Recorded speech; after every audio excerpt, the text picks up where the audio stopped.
Service means work, not like the Kurmi.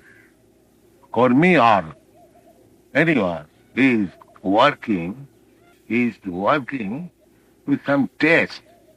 Just like the example is given here, a householder is working day and night. Unless he has got some taste, suppose one has got wife and children, so to maintain them, he has to work very hard. But there is some pleasure in serving the wife and children. This is crude example. Similarly, bhakti means service with some taste. Sadhu sadhu pade pade. In the Srimad Bhagavatam, it is said, sadhu sadhu pade pade. The more you serve, the more you relish taste. Without relishing taste, nobody can render devotional service. It is practical. Sadhu sadhu pade pade. In every step, just like Rupa Goswami, he was minister in the government of Nawab Hussain Shah. So, materially, he was getting honor, money, and therefore he was attached. This is also crude example. So he resigned from the government post and he joined Chaitanya Mahaprabhu. So unless he tasted something better, how could he give up his government service? There must be some taste. So that is being explained. Go on. That force which drives the philanthropist, the householder, and the nationalist is called rasa, or a kind of mellow, or relationship whose taste is very sweet. Bhakti rasa is a mellow different from the ordinary rasa enjoyed by mundane workers. Mundane workers labor very hard day and night in order to relish a certain kind of rasa which is understood as sense gratification. The relish or taste of the mundane rasa does not long endure, and therefore mundane workers are always apt to change their position of enjoyment. A businessman is not satisfied by working the whole week, therefore, wanting a change for the weekend, he goes to a place where he tries to forget his business activity. Then, after the weekend is spent in forgetfulness, he again changes his position and resumes his actual business activities. Material engagement means accepting a particular status for some time and then changing it. This position of changing back and forth is technically known as bhogatyaga, which means a position of alternating sense enjoyment and renunciation. The material world, because everything is temporary. So sometimes when we are fed up with material activities, we stop to do it and become a renouncer. Bhogatyaga. Grapes are sour. You know the story. A jackal entered into a vine orchard and it was very high.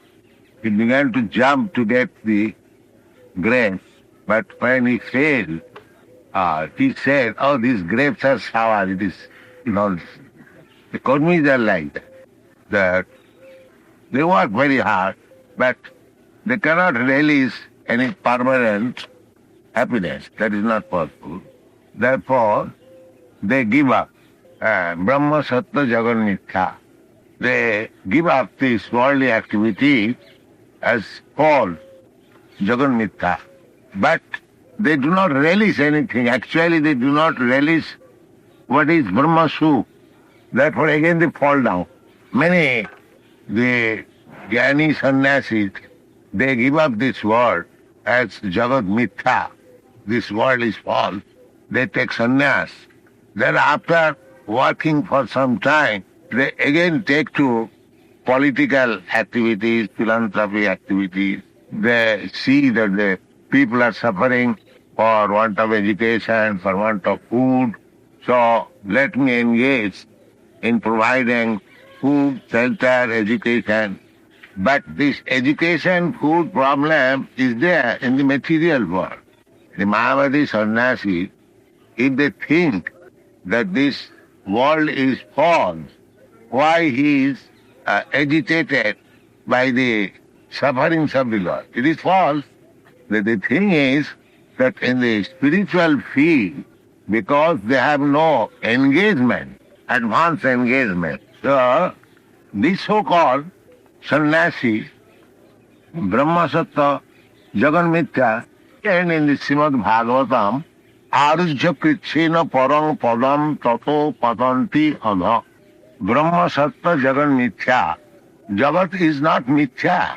To the Vaishnava, to the devotee, we cannot accept that this Jagat, this world, is false. No. How it can be false?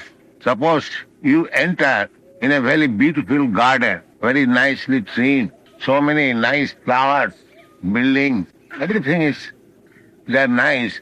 The proprietor of the garden takes you to show you, and if you say, oh, it is all mithya, then how much depressed he becomes. Let's see. I brought this friend to show the beauty of this garden, and he says it is mithya. Similarly, we don't want to depress Krishna. That is not our business. Krishna has created this nice world. Everything is very nice. The sun is rising just in exact time. It is setting in exact time. The moon is rising. The seasons are changing. And we are getting nice food, nice fruit, nice flower. So, we are not so depressing agent. We don't discourage Krishna. Why? Krishna has created this nice world. How can I say it is mithya? It is the byproduct of Krishna's energy. So Krishna's energy cannot be false. It is eternal. Krishna is eternal.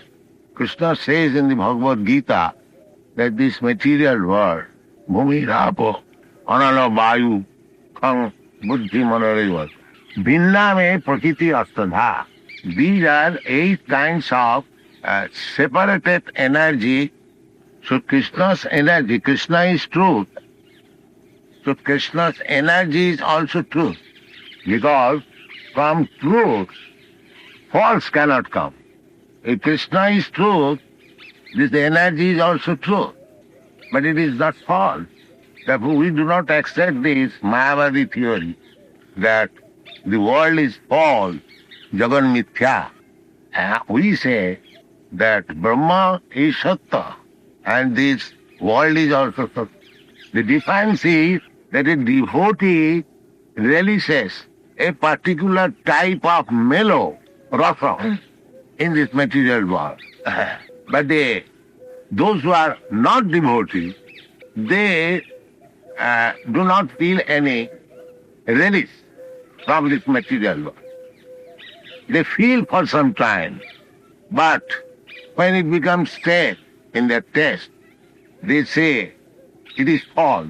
Just like the same example, the jackal first of all tried to get the grape jumping, but when it was a failure, he said, oh, the grapes are sour, I don't require.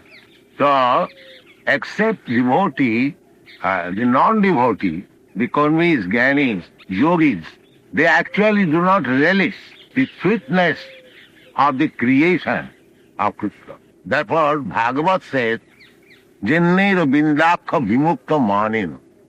So, persons who are thinking that they have become liberated by their own ways, Jenneru bindyakha vimukta manina toi astabhava avisuddha buddhaya. Actually, they are not tested. The absolute truth. Therefore, their intelligence is not yet purified.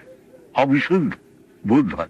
Anyone who has not reached to the point of surrendering to Krishna, it is to be understood that his intelligence is still incomplete.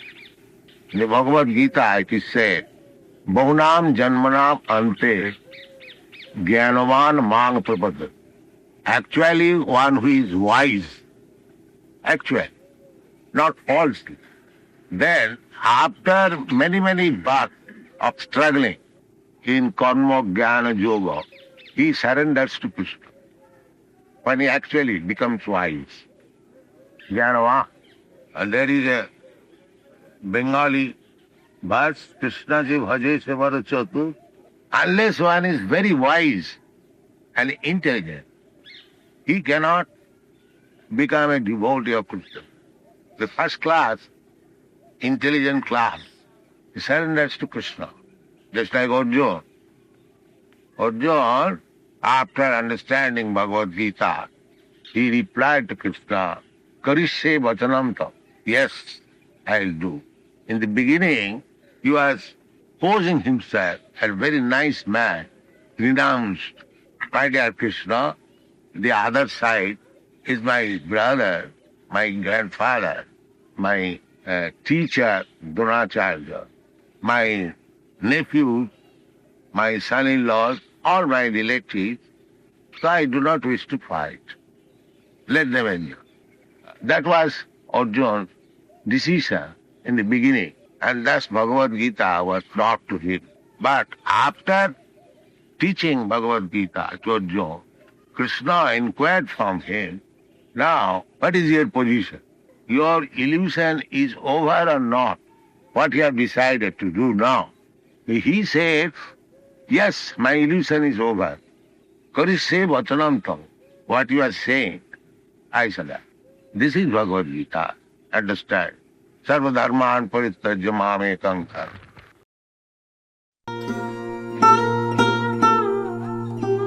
Tava kripa hale mor katha shuddha habe shuniha sabara shoka dukkha je guchi bhe nachao prabhu nachao se mate